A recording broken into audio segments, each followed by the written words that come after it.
A question I get asked sometimes is what was my favorite video I made for NASA? So I decided to try making this video about some of my favorite NASA videos that I've worked on. These include NASA's first chief astronomer, the mother of Hubble. Goddard Team Reflects on 20 Years of Cassini. And my series of Hubble Science News videos. My video, NASA's first chief astronomer, the mother of Hubble, was about Dr. Nancy Grace Roman, who you may have heard about a couple months ago when the upcoming WFIRST telescope was renamed after her. Or you may have heard about her a couple of years ago when the Women of NASA Lego set came out, which featured Dr. Nancy Grace Roman. So this particular video, I made it in early 2018 for the International Day of Women and Girls in Science, and videos telling the story of people were always some of my favorite videos to make. A couple of things that make this video one of my favorites was that it was longer than a lot of the NASA videos I made. Most other videos I made for NASA, I was encouraged to make it under 4 minutes or so, and this video I believe was six and a half minutes, something like that. And also this video discussed some of the gender disparities in astronomy, which is not something I typically got to make videos on. So it was cool that I got to make both a longer video and one that brought up stuff like the gender wage gap or the lack of women in high-level ranking astronomy positions. Dr. Nancy Grace Roman was NASA's first chief of astronomy, and she was instrumental in leading the division of NASA that developed NASA's first astronomy programs. And over the years, she was given the nickname the Mother of Hubble because she was also part of conceptualizing the Hubble Space Telescope in the early years in the 1960s. Nancy grew up in a time when women weren't really encouraged, in fact, sometimes were actively discouraged from going into science.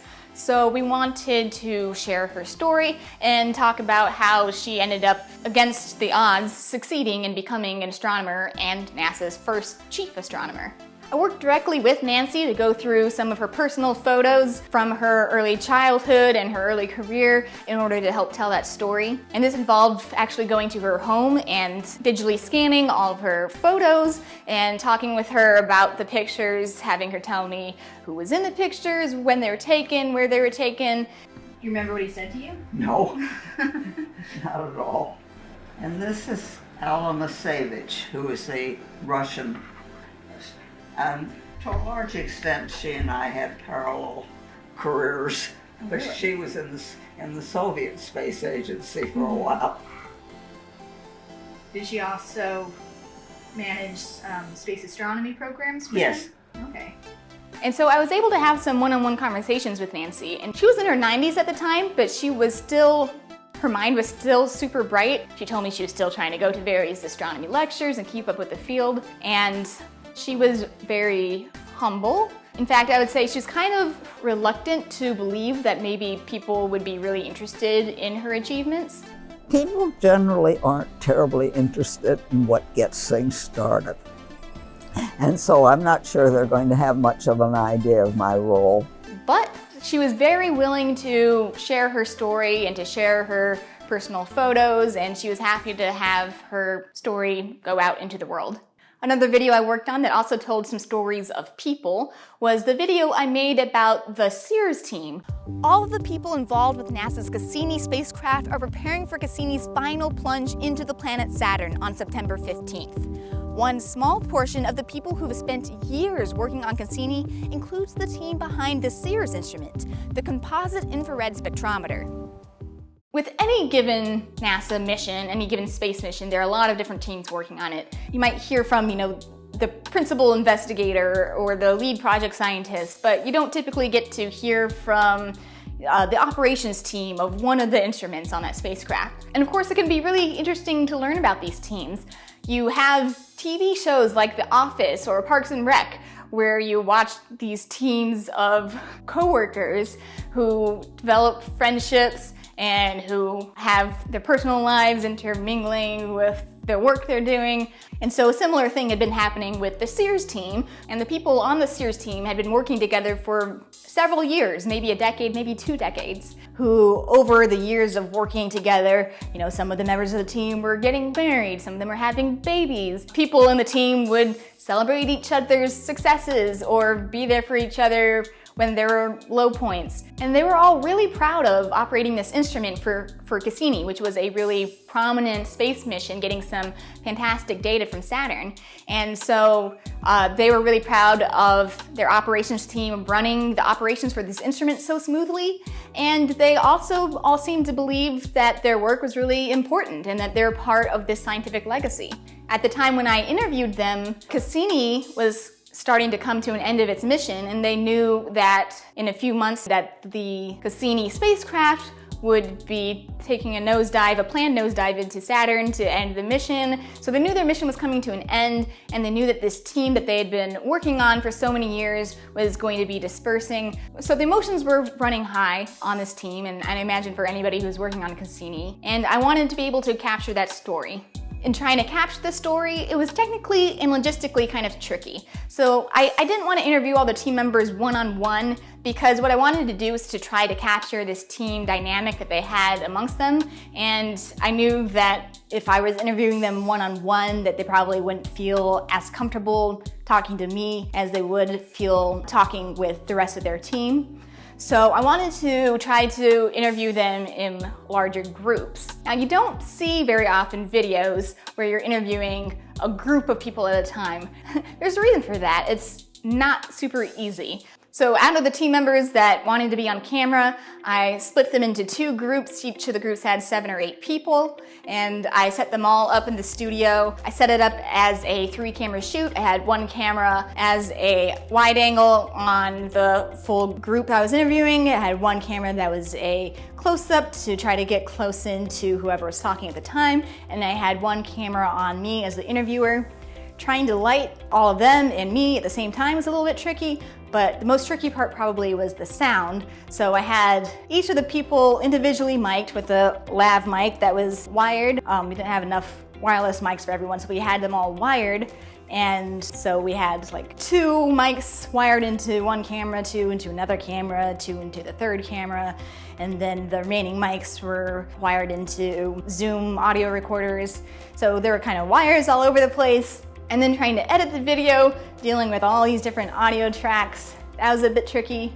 But I got it done and got the video published right before Cassini went careening into Saturn, and the team all seemed pretty happy with the video, especially the team manager. And when I was doing her interview, she was tearing up at the time with kind of sad emotions about the mission coming to an end. For you, what will that moment be like when Cassini ends? Sad. Yeah. And she told me later that when she watched the video back that she teared up again. And so I figured, hey, I made someone cry. My job is done. Not really, well, kinda. And then the final video I want to talk about that was one of my favorites was my series of videos that I made for Hubble Science News Stories. Now, scientists have analyzed data from many observatories, including NASA's Hubble Space Telescope, and found that this interstellar object has gained an unexpected boost of speed. Before I started working with Hubble, there hadn't really been a whole lot of video support for the Hubble project since the final servicing mission in 2009. And though NASA Goddard manages the Hubble project overall, the science is managed by the Space Telescope Science Institute in Baltimore, and they are also the ones who managed the press releases of any of the Hubble science results. And there wasn't a ton of coordination happening between the communications and news teams at the Institute and the communications teams at Goddard. And historically, there had been some tension between these 2 organizations. So I tried to position myself as somewhat of a neutral party, and I went to the news chief and deputy news chief at the Telescope Science Institute and introduced myself and tried to convince them that, hey, I'm actually really interested in the science. I'm not some government public affairs person who doesn't really know what they're talking about. So I kind of got them to trust me, and then I would also work with the project management team at Hubble, and I tried to integrate myself with both teams. And I think by doing that, I did, to some level, improve the relations and coordination between the Space Telescope Science Institute and NASA Goddard. In terms of video support for Hubble Science News Stories, the Space Telescope Science Institute would sometimes produce science visualizations or animations to accompany press releases on science results, but there weren't a whole lot of explainer videos being made. And when you make a video talking about the whole story of the science result, then that can be shared more widely on YouTube and on various social media platforms. At NASA Goddard, with the Goddard TV team, what a lot of the producers had been doing in the past was making more of documentary-styled videos. So what a lot of the producers at Goddard would do is they would have a scientist come into the studio for an interview, they'd sit them down in front of the camera, ask them a bunch of questions, they'd develop some science visualizations and animations, then edit all that together, and if they needed to, they would add in some voiceover narration to try to tie in the whole product together. In doing this format, that would often take a month, maybe 2, maybe more. The government, things don't go very fast. But with Hubble, it's a very widespread science mission. There are scientists all over the world who are using Hubble data for their research and writing up the results and submitting it to papers. And when the press team at the Space Telescope Science Institute was alerted that the result was going to be published in a paper, they'd sometimes only be notified maybe 3 or 4 weeks ahead of time. And by the time I heard about it at NASA Goddard, it was maybe 2.5, 3 weeks before it's going to be released. So doing a documentary-style video for all the Hubble science results was not really feasible. And you couldn't just bring in the scientists into the studio because usually they're in a different state, sometimes a different country. But what you can do a lot faster is to just write a script and film it yourself. So I would do that, and I would use whatever visuals the Institute was producing for the story, and I would use whatever visuals were already existing within NASA, but with the hosted format, you wouldn't have to try to have visuals covering the entire length of the video. You could cut back and forth between the visuals and between me hosting it. So I was able to churn out these videos a lot quicker than I would have if I was doing the typical documentary style. So one thing I am pretty good at is translating fairly complex science results into concise, engaging, understandable video scripts. And I would manage to write the script and get the scientists' approval on it. The scientists were usually pretty happy with my scripts, and then getting the million other people at NASA who would need to review my script and sign off on it and record it. And then I would have the web team, web as in internet, not web as in James Webb, the internet web team, I would have them embed my video into the press release. And by doing that, a lot of other news platforms would often take my video and then embed it into their own news stories. And my videos would sometimes end up in some pretty major news outlets like the Washington Post or the LA Times.